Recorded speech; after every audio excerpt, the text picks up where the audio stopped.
I mean, the truth, like, one of the confusing things for a lot of voters is the primary process.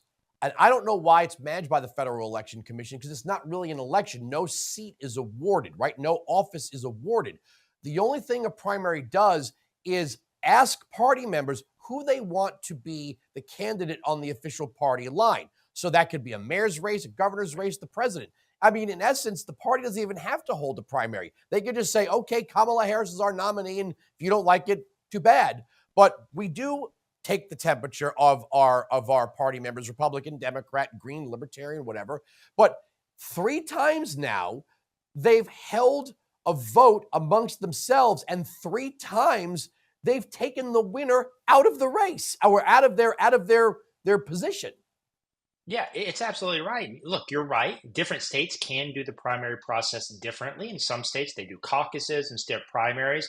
But once you start voting, there's an expectation that the votes are going to be accurately recorded and that the votes are going to be accurately counted. Now, stop and think about this. If the local parties are having this much trouble running basic election procedures with relatively straightforward voting mechanisms, how much more complicated do things become for states and cities that implement something like ranked choice voting? Think about the debacle that happened in New York City, where, by the way, another Marxist candidate is running for office. Think about that debacle, where you couldn't even really figure out who you were voting for. It took weeks for the city to count the votes. And at the end of the day, if you wanted to go back and audit those results, well, good luck with that, because the voting process was so convoluted, it was so time consuming that it basically made it impossible for anyone to figure out how the results that were reported were ultimately achieved. And so things like ranked choice voting, many of the other policies that so many on the left have pushed for, ultimately make elections less secure, less safe, and undermine the confidence we should all be able to have in them. I don't think this is going to make Democrats become Republicans, but primaries, especially local, are really for the party faithful, right? I mean, that's political junkie party faithful stuff. When you have a mayoral primary, most people don't pay attention until the general election.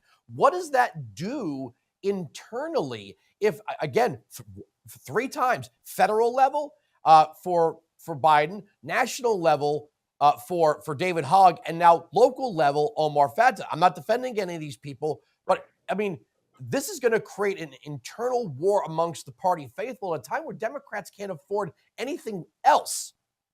Well, look, I do policy, not politics, but I think just from a common sense perspective, if local party activists, the most hardcore supporters of a party, and this goes for Republicans or Democrats or independents or anyone else, but if they lose faith in the process, what do you think that's going to do to turnout in future elections? And so if I were the Democratic Party, and again, this goes for any party, I would want to make sure that the electoral procedures and processes being used, that they were very clear, that there was a system in place to make sure they were accurate. And then, as we at the Heritage Foundation have been recommending, there needs to be an audit process after the elections to make sure that things weren't missed, to make sure that things are running as they should.